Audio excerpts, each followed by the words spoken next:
नमस्कार दोस्तों, सुबह सुबह की सबसे पहली बड़ी खबर में आपको बताएंगे कि नरेंद्र मोदी ने सरकार बनाने का नैतिक अधिकार खो दिया है।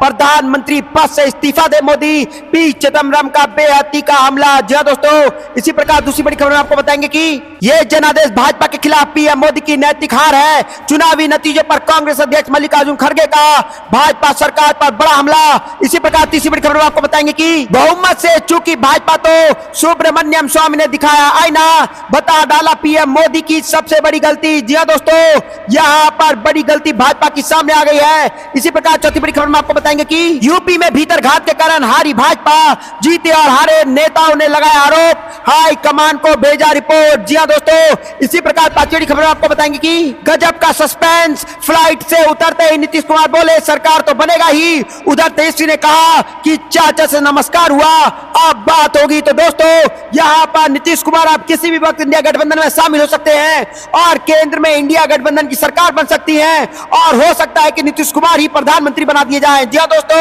यहां पे इस वक्त की सबसे बड़ी खबर आ रही है। आपको क्या कुछ लगता है, किसको होना चाहिए प्रधानमंत्री? कमेंट जरूर बताएगा। इस वीडियो को लाइक, चैनल को सब्सक्राइब करके लीजिए और कमेंट में जय हिंद जरूर लिखेगा।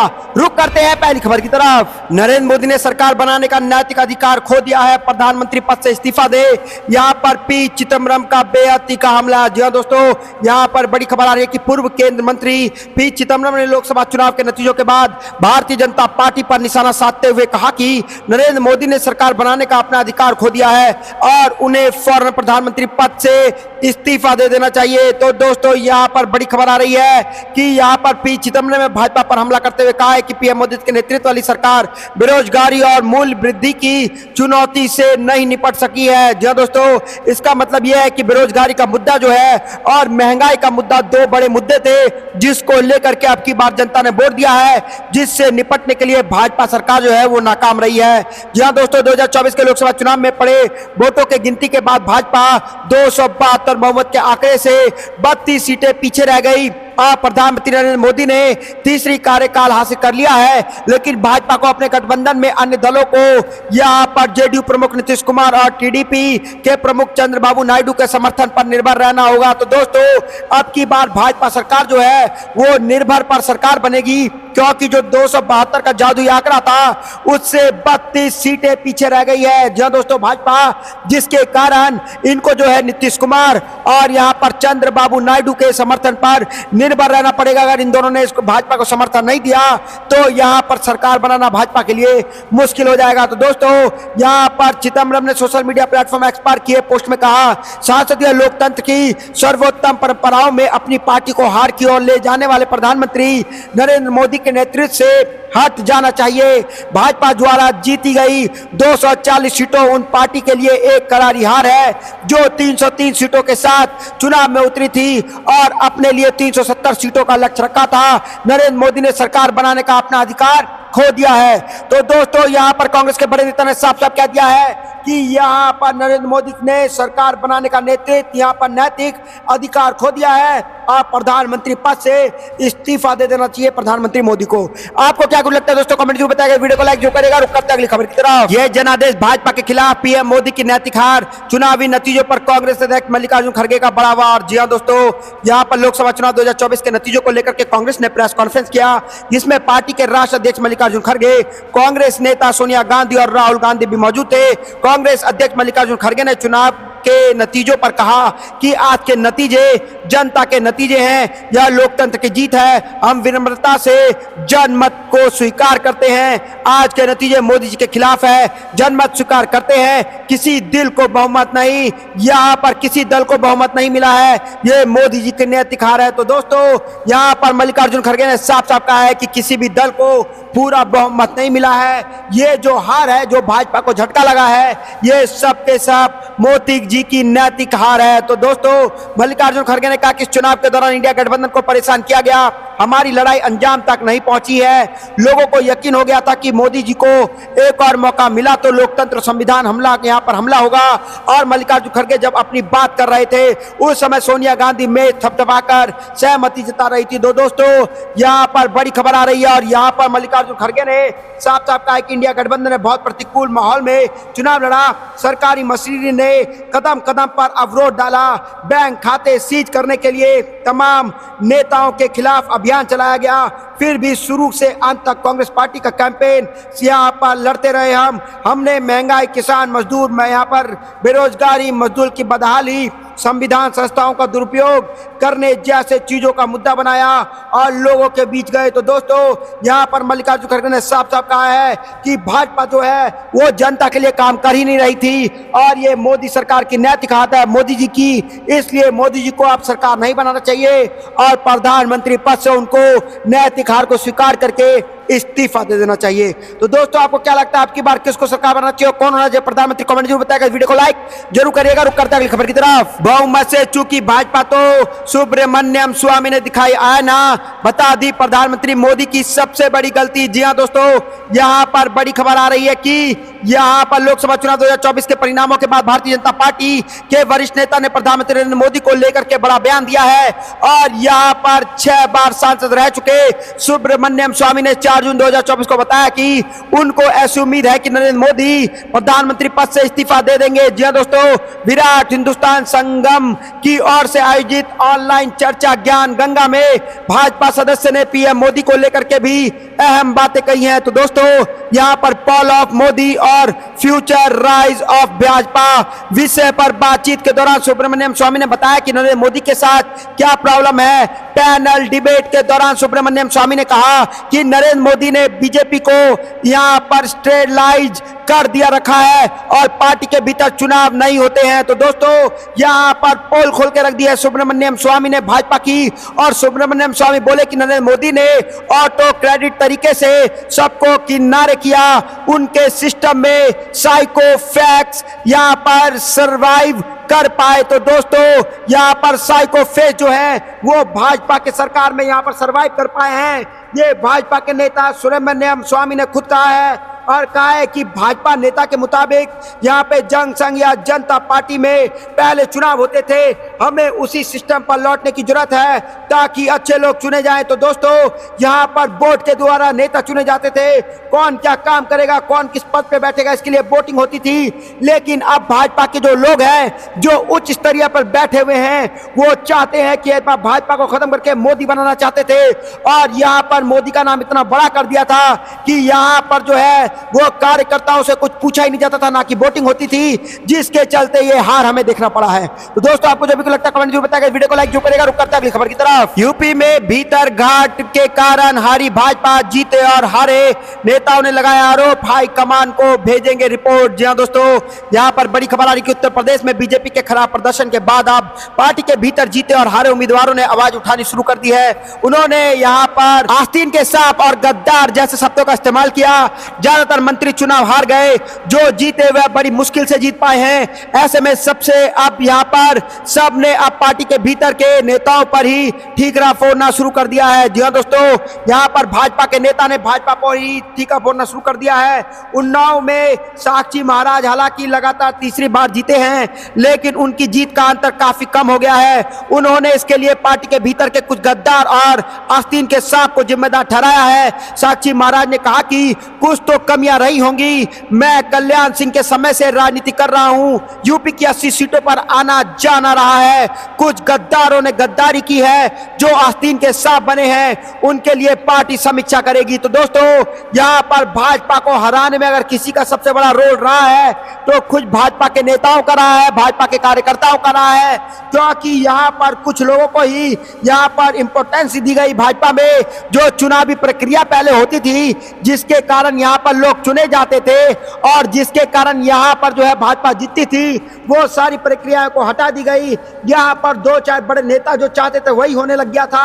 यहां पे कार्यकर्ताओं को इंपॉर्टेंस को खत्म कर दिया गया था, जिसके कारण ये नतीजा आया है कि यूपी में 40 से भी कम सीटों पर जीत कर पाई है भाजपा और खुद भाजपा के नेताओं ने भाजपा को हराने का यहां पर काम किया है।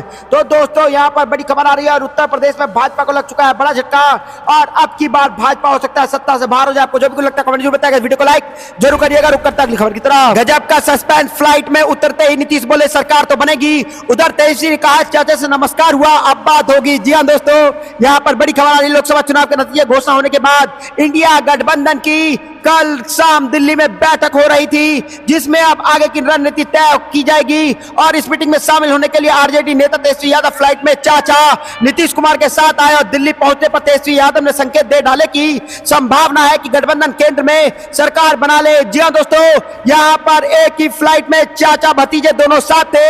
यहां पर चाचा को भतीजे ने नमस्कार किया और भतीजे ने जब फ्लाइट से नीचे उतरे तो उन्होंने कहा कि चाचा से अभी नमस्कार हुआ है, धीरे धीरे पूरी बात होगी। तो दोस्तों यहां पर फिर से बिहार खेलने जा रहा है बड़ा खेला। उन्होंने कहा कि यहां पर सरकार तो बनने जा रही है, सरकार बनाने की कोशिश हम करेंगे, तभी थोड़ा सब्र रखिए। तो दोस्तों यहां पर तेजस्वी यादव ने साफ साफ कह दिया है कि सब्र रखने की थोड़ा यहां पे जरूरत है और सब्र रखिए, जल्द से जल्द केंद्र में जो है वो इंडिया गठबंधन की सरकार बनेगी। जी हां दोस्तों, तेजस्वी यादव ने मीडिया से मुखातिब होते हुए कहा कि आम बातें कही। जब उनसे पूछा कि क्या इंडिया गठबंधन विपक्ष के बैठेगी या सरकार बनाएगी, कवायद करेगी, तो उन्होंने कहा देखिए सरकार बनने का प्रयास तो हम करेंगे ही, क्यों नहीं करेंगे, आखिरकार हमारे में भी बहुमत तो हमारे पास भी है, थोड़ी सी सीटें कम है, अगर चाचा हमारे साथ आ जाए तो आखिर हमें रोकेगा कौन, और बिहार का दबदबा रहेगा सेंट्रल में तो बिहार के लिए काम करने में मजा भी आएगा। तेजस्वी यादव ने प्रमुखता से कहा कि आगे हमारी 3 मांगे प्रमुख होंगी।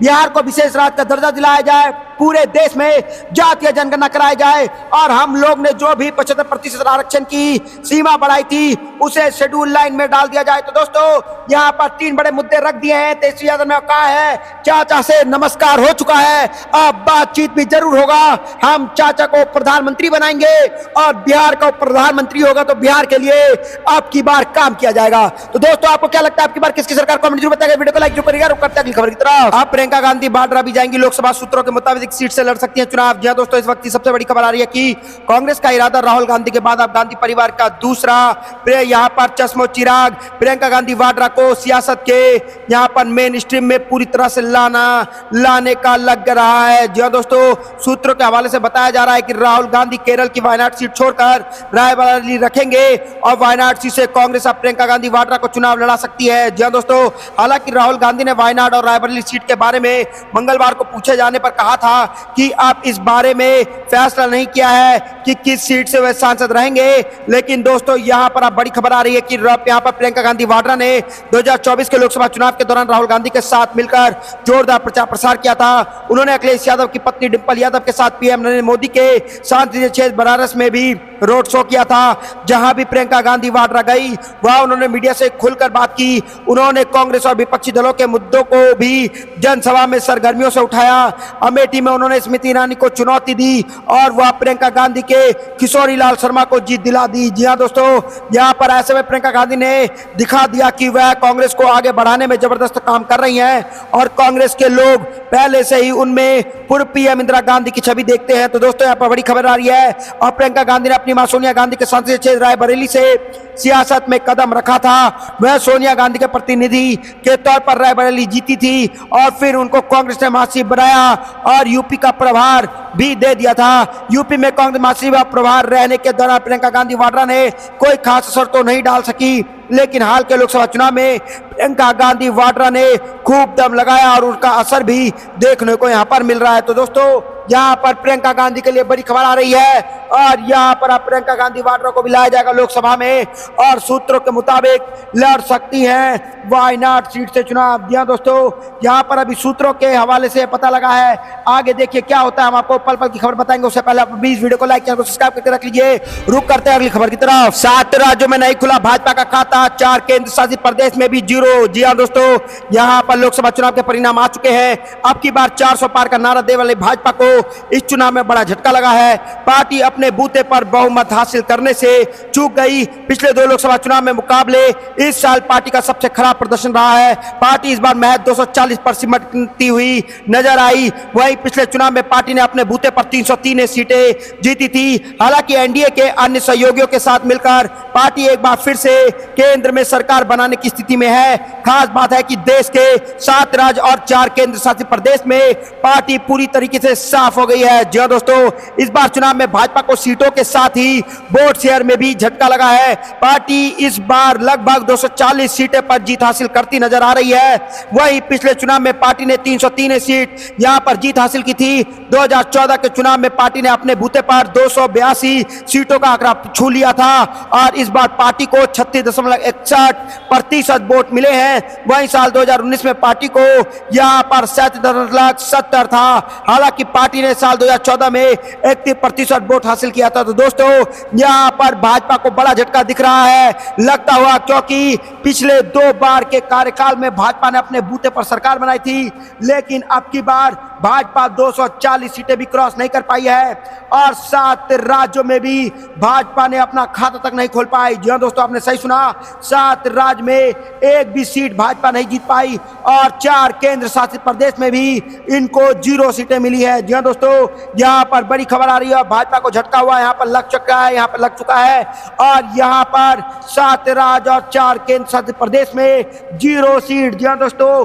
मोदी सरकार कितना भी कहती रह गई हमने काम किया है, मंगलसूत्र भैंस ये सब करती रह गई, हिंदू मुसलमान करती रह गई, लेकिन इंडिया गठबंधन यहां पर बड़ा खेला कर दिया और 7 राज्यों में एक भी सीट इनको नहीं मिला और 4 केंद्र शासित प्रदेश में 0 पर सिमट के रह गई है भाजपा। जी हां दोस्तों, आपको जो भी लगता है कमेंट जरूर बताएगा, वीडियो को लाइक जो करेगा। रुक करता अगली खबर की तरफ। पीएम मोदी तुरंत इस्तीफा दें, ये जीत इंडिया गठबंधन की है, बोली ममता बनर्जी। जी हां दोस्तों, टीएमसी प्रमुख ममता बनर्जी ने चुनाव के परिणाम के पश्चात प्रधानमंत्री मोदी पर हमला बोलते हुए कहा कि यह जीत इंडिया गठबंधन का है। प्रधानमंत्री मोदी एवं गृह मंत्री अमित शाह को तुरंत इस्तीफा दे देना चाहिए। जी हां दोस्तों, उन्होंने कहा कि वह इंडिया गठबंधन के अन्य पार्टियों से आग्रह करती है कि वह इंडिया गठबंधन के साथ आए। इंडिया गठबंधन की बैठक में सम्मिलित होने की बात पर ममता बनर्जी ने कहा कि वह कल गठबंधन की बैठक में सम्मिलित नहीं हो पाई, किंतु अभिषेक बनर्जी ने बैठक में सम्मिलित होंगे। जी हां दोस्तों, यहां पर बड़ी खबर आ रही है और उन्होंने कहा कि इंडिया गठबंधन का समर्थन करेंगी। वह चाहती है कि मोदी आउट हो और इंडिया आए। जी हां दोस्तों, वह जानती है कि इंडिया के पास क्षमता है। उन्होंने कहा था कि जब वह बोले थे 400 पार, इस वक्त उन्होंने कहा था कि भाजपा को 2/3 बहुमत नहीं मिला है। उन्होंने कहा कि आशा करती हूं कि इंडिया टीम नहीं छोड़ेंगी, वह भी नहीं छोड़ेंगी। उन्होंने कहा कि कल की बैठक में बारे में उन्हें जानकारी नहीं है। उन्होंने अखिलेश यादव, उद्धव ठाकरे, शरद पवार को बधाई दी। आरजेडी नेता तेजस्वी यादव से भी बात की और तेजस्वी यादव ने कहा है कि यह सही परिणाम नहीं आ रहा है, वह उन पर विश्वास करती हैं। तो दोस्तों यहां पर बड़ी खबर आ रही है, ममता बनर्जी ने कहा कि उन्होंने सोनिया गांधी जी और राहुल गांधी को भी मैसेज किया है, मगर शरद पवार उन्होंने मैसेज नहीं देखा है। उन्हें लोग बहुत वक्त गलत समझते हैं। उन्होंने कहा था कि वह जहां मजबूत है वहां चुनाव लड़ें। चुनाव परिणाम यह स्पष्ट हो गया है। उन्होंने कहा कि टीएमसी देश और संविधान को बचाने के लिए स्ट्रांग रोल निभाएगी। भारतीय जनता पार्टी को पूर्ण बहुमत नहीं मिला है, इस वजह से वह अब संविधान में संशोधन नहीं कर पाएगी, मगर अब भी ईडी और सीबीआई से परेशान किया जाएगा। इंडिया गठबंधन के नेता एक साथ मिलकर इसका मुकाबला करेंगे। अगर आश्वस्त यहां पर आवश्यकता पड़ी तो दिल्ली में जाकर के आंदोलन भी किया जाएगा। तो दोस्तों यहां पर बड़ी खबर आ रही है, ममता बनर्जी ने बड़ी बात कह दी और कहा दिया है कि पीएम मोदी तुरंत इस्तीफा दे, यह जीत इंडिया गठबंधन की है। जी हां दोस्तों, यह बहुत बड़ी जीत इंडिया गठबंधन की है और अमित शाह प्रधानमंत्री मोदी को जल्द से जल्द इस्तीफा दे देना चाहिए। आपको क्या कुछ लगता है दोस्तों, कमेंट जरूर बताएगा, वीडियो को लाइक जो करेगा। रुक करता है अगली खबर की तरफ। लोकसभा सीट जीतने के बाद ओवैसी का भाजपा परिवार कहा पीएम मोदी को प्रधानमंत्री बनने से रोकने के लिए कुछ भी करूंगा। जी हां दोस्तों, यहां पर बड़ी खबर आ रही है, हैदराबाद लोकसभा सीट से उम्मीदवार असदुद्दीन ओवैसी ने कहा कि वह पीएम के अलावा किसी अन्य उम्मीदवार का समर्थन करने के लिए तैयार हैं। एआईएमआईएम प्रमुख ने बताया कि चुनाव प्रचार के दौरान ही उन्होंने स्पष्ट कर दिया था कि वह नहीं चाहते कि पीएम एक बार फिर से नरेंद्र मोदी बने। तो दोस्तों बता दें कि हैदराबाद लोकसभा सीट से ओवैसी के खिलाफ भाजपा ने माधवी लता को चुनाव मैदान में उतारा था। ओवैसी ने इस सीट से 3,38,000 वोटों से अंतर से जीत हासिल की है। तो दोस्तों यहां पर भाजपा को फिर से एक झटका लगता दिख रहा है और एआईएमआईएम प्रमुख ने कहा कि देश में जैसे माहौल था उसके अनुसार भाजपा को इतनी सीटें भी नहीं मिलनी चाहिए थी। अगर हमने सही काम किया होता तो उन्हें केवल 150 ही सीटें मिलती, हम भाजपा को सरकार बनाने से रोक सकते थे और जनता भी यही चाहती थी। हम इसमें असफल हो गए, लेकिन कम से कम हमें दोष नहीं दिया जा सकता। उन्हें आगे कहा कि एक बात स्पष्ट हो गया है कि देश में कोई मुसलमान वोट बैंक नहीं है और ना ही कभी था। तो दोस्तों यहां पर बड़ी खबर आ रही है और एआईएमआईएम प्रमुख ने साफ साफ साफ कह दिया है, मोदी को छोड़ के आप किसको भी प्रधानमंत्री बना दीजिए, मैं बिल्कुल सहयोग करूंगा। तो दोस्तों, यहां पर मोदी के अपोजिट में विपक्ष मजबूती के साथ अब की बार खड़ा है और अब की बार विपक्ष को हिलाना भाजपा के लिए मुश्किल हो जाएगा। और विपक्ष जो है अब की बार इतनी मजबूती के साथ खड़ा है कि भाजपा की सीटें को काट करके इंडिया गठबंधन के लोगों को जमा करके खुद की सरकार बना सकता है और सत्ता में आकर के भाजपा को विपक्ष में खड़ा कर सकता है। जी दोस्तों, आपको जो भी लगता है कमेंट जरूर बताएगा, वीडियो को लाइक जो करेगा। रुक करता है अगली खबर की तरफ। भाजपा की हार का जिम्मेदार महाराष्ट्र में दिखने लगे साइड इफेक्ट, देवेंद्र फडणवीस ने की इस्तीफे की पेशकश। जी दोस्तों, यहां पर लोकसभा चुनाव 2024 में भाजपा का खराब परफॉर्मेंस का असर महाराष्ट्र में दिखने लगा है। बीजेपी के दिग्गज नेता और प्रदेश के उप मुख्यमंत्री देवेंद्र फडणवीस ने इस्तीफे की पेशकश कर दी है और उन्होंने कहा है कि महाराष्ट्र में बीजेपी के खराब प्रदर्शन की जिम्मेदारी लेते हैं। बता दें कि महाराष्ट्र में बीजेपी समेत एनडीए का परफॉर्मेंस उम्मीद के अनुरूप नहीं रहा। प्रदेश में लोकसभा चुनाव के कुल 48 सीट हैं और भाजपा ने इनमें से सिर्फ 9 सीटों पर ही जीत हासिल की है। जी हाँ दोस्तों, महाराष्ट्र में बुरी तरीके से भाजपा को बड़ा झटका लगा है और इसका भाजपा का जो हार का असर था, जिम्मेदार था, जहां पर दिखने लगा है। और भाजपा में जो है, महाराष्ट्र में जो है, देवेंद्र फडणवीस ने इस्तीफे की पेशकश कर दी है और साफ साफ कह दिया है कि महाराष्ट्र में जो हम हारे हैं, इतनी बुरी तरीके से हारे हैं, उसकी जिम्मेदारी फडणवीस लेते हैं। इसके लिए वो रिजाइन करने को तैयार हैं और रिजाइन जल्द से जल्द भाजपा को लेना चाहिए। तो दोस्तों, आपको क्या लगता है आपकी बार कौन था ये भाजपा के हार का जिम्मेदार, खुद मोदी जी या फडणवीस? आपको कमेंट जरूर बताना चाहिए। इस वीडियो को लाइक, चैनल को सब्सक्राइब करके रख लीजिए। जय हिंद, जय भारत।